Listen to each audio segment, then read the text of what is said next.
በስተመጨረሻ በማታ የተሰማው ዜና እጅግ ያሳዝናል።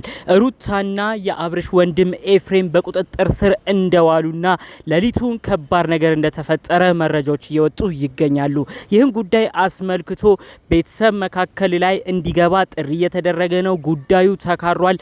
አብርሽ በሽምግልና በአባቶች ሁሉ እየተለመነ እንደሆነ ዝርዝር መረጃዎቹ ተሰምቶናል። ምንም ያልጠበቀው እንዲሆናልን ብሎ ያላሰበው ነገር እየተካረረ መጥቶ ሩታም የጀመረችው ነገር ከባድ ዋጋ ሊያስከፍላት የተቃረበ ይመስላል። ሌሊት ላይ ምን እንደተፈጠረና በተለይ ደግሞ ቪዲዮ ከሰሩ በኋላ ማለትም የአብርሽን ጉዳይ ክሱን ያነሳዋል እያለች የሩታ ክስት ገኒ ስትናገር ነበረ። ሩታና ኤፍሬም ግን አራ አይመስለንም፣ ለማንኛውም አሁንም ሌላ ነገር እንዳንጠየቅ ወደ ህግ ቦታ እንሂድ ብለው ሩታና ኤፍሬም ሲሄዱ ነበር የተመለከትነው። ከዛ በኋላ የተሰማውን አዳዲስ ጉዳይ ነው በዚሁ እማስደምጣችሁ። ጉዳዩ ላይ አባት ጋሽዬም እየተለመኑ ነው። እባኮት ልጆችን አብርሽ ይለምኑልን፣ ክሱን ያቋርጠውም እየተባለ እንደሆነ ዝርዝር መረጃዎቹ ተሰምተዋል። ሩታና ኤፍሬም እንደ ድንገት ለጥየቃ ቢሄዱበት በዛው ምን እንዳጋጠማቸውም ነው በዚሁ በዝርዝር እማስደምጣችሁ። ሰላም ውድ ሀገሬ ልጆች፣ በያላችሁበት ሰላማችሁ ይብዛልኝ። አብርሽና ሩታ እንደፈለገ ይሁኑ፣ ነገር ግን ለተወለደው ልጃቸው ያስቡ። ልዑሌ ሲሆን የእናትም የአባትም ፍቅር እያየ ማደግ ነበረበት። ልዑል ነው የሚያሳዝነን እያላችሁ መልካም ምኞት ስትመኙ የነበራችሁ ውድ ሀገሬ ልጆች በያላችሁበት ሁሌም ለሰው እንደዚህ መልካም እንደምትመኙት ለእናንተ መልካም የተባለው ነገር ሁሉ በህይወታችሁ ይግጠማችሁ። የኔ የወንድማችሁ ምርቃት ሁል ጊዜ የሚመቻችሁ እባካችሁ ቪዲዮ ላይክ አድርጋችሁ ጀምሩ። ለቤቴ አዲስ የሆናችሁ ሰዎች ሰብስክራይብ በማድረግም እንዲሁም ምርቃቴን አሜን ብላችሁ ተቀበሉ። ቀጥታም ይዤ ወደ መጣሁት ዝርዝር መረጃዎቼ አመራለሁ። ትናንት የተለቀቀው ቪዲዮ ሁሉ ነገር የተካረረ ይመስላል። ሩታና የአብርሽ ወንድም ኤፍሬም ልንከሰስ ነው፣ ወደ ህግ ቦታም ልናመራ ነው ብለው ልጅን ሲያስረክቡ ሩታ ልጄን አደራ እያለች ለገኒ ማለትም ደግሞ ለአክስቷ ስትሰጥ ተመልክተናል። በዛም ሂደት ገኒ መጨረሻ ላይ አብርሽ እንዲለመን አደርጋለሁ፣ እናንተ በቃ የህግ አካላት ጋር ሂዱ፣ እኔ በጎን ልመናውን እቀጥልበታለሁ እያለች ነበር። ብዙ ሰው ኮሜንት ላይም ይሄ ነገር እንዳይመጣ ነበር ተረጋጉ የተባላችሁት፣ ይሄ ነገር እንዳይከሰት ነበር ነገሩ ሰከን ይበል የተባላችሁት። ሩታ ያመጣችሁ ጣጣ መጨረሻው ለሷ ሆነ፣ ጦሱ ለሷ ሆነ እያለ ሰው እየተናገረ ይገኛል።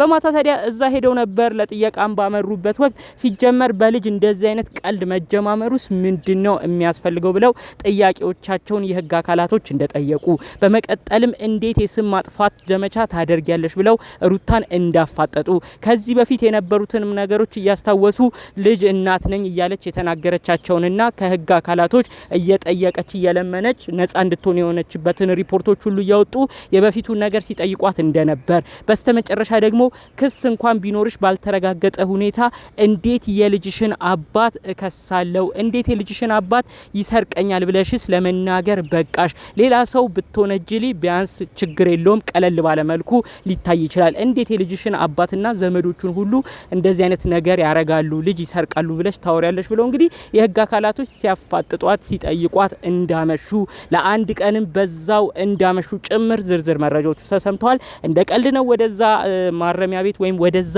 የህግ አካል ጥየቃ የሄዱት። ታዲያ እዛ ደግሞ የተለያዩ ጥያቄዎች ሲጠየቁ እንዳመሹ ነው ዝርዝር መረጃዎቹ የተሰማው። ያው ጨክነው ሲያስመሿቸው ገኒ ቀጥታ ያረገችው አብርሽን ከመለመን አልፋ አባቱ ጋሽዬ ጋር ቡታጅራ የሚኖሩት በምክራቸው የምናቃቸው የአብርሽ የሃይሚ የኤፍሬም አባት የሆኑት ጋሽዬ ጋር ስልክ እየደወለች እባኮት ጋሽዬ ከዚህ ጉድ አውጡን፣ ልጆት ምንም ቢሆን አባቱን ይፈራል፣ እርሶኖት ሊያድኑን፣ እርሶኖት ሊያሸማግሉን የሚገባው ብለው እንግዲህ አብርሽን አባት ጋሽዬን ሁሉ ገኒ ስትለምን እንደነበርና ጋሽዬ ያው ደውለው ልጃቸውን አብርሽ ህጉን ክሱን አቋርጥ እንዲሉት እንዲጠይቅ ስትለምን እንደነበር ዝርዝር መረጃዎቹን የሰማሁት ማለት ነው። ገኒ እንግዲህ ያጠፋችሁ ምን አይነት ጥፋቶች እንደሆኑ በደንብ ያው ልብ ብላችሁ ታውቃላችሁ ብዬ አስባለሁ። አስቀድማ የማይገባ ነገር ውስጥ ገባች፣ ልጅ ወሰደች፣ ልጅ ከመውሰዷ አልፋ እናት እንድትጨነቅ አድርጋ ምንም ሳትናገር ብዙ ድራማ ሰራች። ከዛም አልፋ ተርፋ ሚዲያ ሁሉ እየወጣች ምን አለች፣ እኔ ልጁን የወሰድኩት እኮ በአባቱ ቤተሰቦች እንዳይወሰድ ነው፣ በአባቱ ቤተሰቦች ጉዳት እንዳይደርስበት ነው ብላ ሁሉ ማይሆን ነገር ተናገረች። ይሄን ባትል እንኳን መልካም ነበር። በቃ እንደው ዝም ብዬ ልጁን ወሰድኩ ልንከባከብ ብትል መልካም ነው። አሁን የሚታየው ህጎቹ ራሱ የአባት ቤተሰቦች ጠላት ናቸው ወይ እኛ የአባት ቤተሰቦች ክፉ ነን ወይ ብለው እነዚህ ነገሮች ሁሉ ገና የአባት ቤተሰቦች ይጠይቃሉ። ምን አይነት ነገር እየተጠመጠመ እንደመጣ ተመልከቱ። እኔ አንድ ኮሜንት ያየሁት አለ በጣም የገረመኝ፣ ጉድጓዱን ስትቆፍረው አርቀህ አትቆፍረው የሚገባበት አይታወቅምና የሚል ነገር ኮሜንት ላይ አንብቤ ያለው ይመስለኛል። ይሄ እንትን የሆነ አማርኛ አባባል ነውና አንድ ሰው የቆፈረው ጉድጓድ ለሰው ብሎ አርቆ ቆፍሮ ያ ሰው ሲገባበት መልሶ መውጫ ያጣል። ለሰው ብሎ ነው እንግዲህ ወደ ውስጥ ድረስ የሚቆፍረው አንድ ሰው ለተንኮል። ነገር ግን ሳት ብሎት ራሱ ከወደቀ መውጫ ወጥቶ በራሱ በቆፈረው ጉድጓድ ራሱ ይገባበታል ማለት ነው። እንግዲህ ሩታን አስቡ፣ ቀዳሚ ከሳሽ ሆነች፣ ቀዳሚ ጠያቂ ሆነች። አብርሽን ፍቅረኛውን ሄርሜላን እንዲሁም ደግሞ የአብርሽን እህት ቡዜ ብዙ ነገር ስም አሰጠች። ያ ሁሉ ግን መጨረሻ ላይ ስም ማጥፋትና ከባድ ክስና ወንጀል እንደሆነ በስተመጨረሻ ለሷ ጣጣ ሆነ። ተመልከቱ ነገሮች እንዴት እንደሄዱ። እባክህ አብርሽ አሁን አንድ ነገር ነው ምለምንህ፣ አንድ ነገር ነው መጠይቅ። ይህ ነገር በአንተ ቁጥጥር ስር እንዳለ ሁሉም ሰው ያውቃል፣ ይረዳል። ሩታ እስር ቤት በቆየሽ ቁጥር ልጅህም እንደሚጎዳ ጠንቅቀህ እንድታውቅ ነው የምንፈልገው። ልዑሌ ሲሆን የእናትም የአባትም ፍቅር የሁለቱንም የጋራ ነገር እያየ ሁለቱንም ፍቅር እያገኘ ማደግ ነበረበት። ያ እንኳን መሆን ቢያቅተው ቢያንስ አባቱ ጋር የሆነ ጊዜ ቢያንስ እናቱ ጋር የሆነ ጊዜ እያሳለፈ ማደግ አለበት እንጂ እንዴት ሁለታችሁም እያላችሁ እንዴት ሁለታችሁም ጥሩ ኑሮ እየኖራችሁ እንዴት ነው ልጃችሁ ልዑሌ ለዘመድ የሚሰጠው? እንዴት ነው ልጃችሁ ልዑሌ ገኒ ጋር እንዲያድግ በማደጎ ባደራ የሚሰጠው? ሲሆን የሁለቱንም ፍቅር ነበር ማግኘት የነበረበት። እባክህ አብርሽ ቢቻል እናቱ ከእስር ቤት እንድትወጣ አድርገ ይሄን አመት ያልሞላው ልጅ ከእናቱ ጋር እንዲገናኝ አድርግ። እባክህ እናትና ልጅ አንድ ላይ ሆነው ልጅም የእናቱን ጡት እያገኘ እንዲያድግ አድርግ። አለበለዚያ ሩታ ላይ ጉዳዮች ሁሉ ከከረሩ ልጅህም ብቻውን ሆኖ እናትም አጠገቡ ሳይኖር ቀርቶ በዘመድ እያደገ ሊቸገር ከባድ ፈተናዎችንም ሊያሳልፍ ይችላል። ይህን ነገር ሁሉ ደግሞ ልታውቅ ልትረዳ የሚገባው ካንተ ካባቱ በላይ ማንም የለም። ገኒ በቤተሰቦችም እያስለመነች ነው። አንተ ግን አንድ እውነት አንድ እውቀት ልታውቅ ይገባል። በምንም አይነት አጋጣሚ ልጅህ ዋጋ መክፈል የለበትም። ብርሽ አባት የሆኑት ጋሽዬ በብዙ ምክሮት የምናውቁት ጋሽዬ እባኮት እርሶም ቢሆን ሁሉን ነገር ኃላፊነት በመውሰድ የወደፊቱን በማሰብ ለልጅህ ልዑል እናት ያስፈልገዋል፣ እናቱን አታሳስርበት ብለው ጉዳዩ ሁሉ ቀዝቀዝ እንዲል እባኮት የአባትነት መልእክትና ቁጣውትን ካሉበት ሆነው ለአብርሽ ደውለው ያስተላልፉ። አብርሽ ይገባናል በብዙ ነገር ስሙ እንደጠፋ ይገባናል። ልጁን ሳይወስድ ልጁን ሳይሰርቅ እስከነ ዘመዶቹ እስከ እህቱ የልጅ ሰራቂ ናቸው፣ ልጅን የሚጎዱ ናቸው ተብለው መጥፎ ስም እንደተሰጣቸው፣ ነገር ግን ስለ ልጁ ልዑል ብሎ ሩታ ከዛ እስር ቤት እንድትወጣ ያድርግ።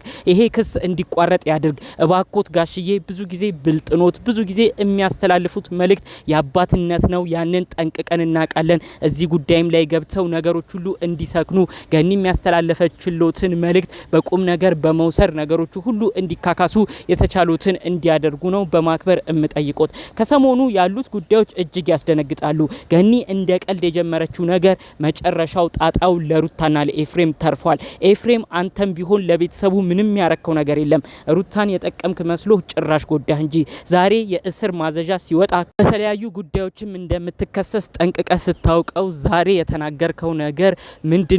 እኔ ብታሰር ችግር የለውም ወንድ ልጅ ነኝ፣ እባካችሁ ሩታ ግን አትታሰር ነው ስትል የነበረው። እውነት ኤፍሬም እውነት ቢኖርክ ኖሮ የእውነት ትክክለኛ ሰው ብትሆን ኖሮ የሄድክበት ጎዳና የሄድክበት ሩታን የምትመክረው ነገር ትክክለኛ ነው ብለህ ብታስብ ኖሮ እኛም አንጠየቅም ብለህ ነበር አፍህም ሞልተ የምትናገረው። ነገር ግን ያደረከው ነገር ጥፋት እንደሆነ ስለምታውቅ እኔ አሁን ለጊዜው ልታሰር ሩታ ግን አትታሰር አልክ። ለምንድን ነው ሲጀመር እስር የሚያነካካ ነገር ውስጥ ሩታንም አንተንም የጨመርከው? ይህ ነገር ጥፋት መሆኑን ቀድመ ታውቃለህ ማለት ነው። ስለዚህ ለምን እንደዚህ አይነት ነገር ውስጥ ገባ? እባክህ ይሄ ክስ በወንድምክ ሊቋረጥ ይችላል። ለነገ ግን ትልቅ ትምህርት እንዲሆንክ ነው በማክበር እዚሁ ጋር መልእክቴን እማስተላልፍልህ። ከሰሞኑ ወዲያ ወዲህ የሚሉትን ጉዳዮች አስመልክቶ እናንተስ ምን አይነት ሀሳብ ምልከት አላችሁ? በጨዋነት በኮመንት ብታሳውቁኝ ደስ ይለኛል። ጠቅለል ባሉ መረጃዎቼ ለዛሬ ግን ይዤ የመጣሁት ይህን ይመስል ነበር። በሌሎች ቪዲዮዎች እስክንገናኝ ሰላሙን ሁሉ ተመኘውላችሁ። ሰላም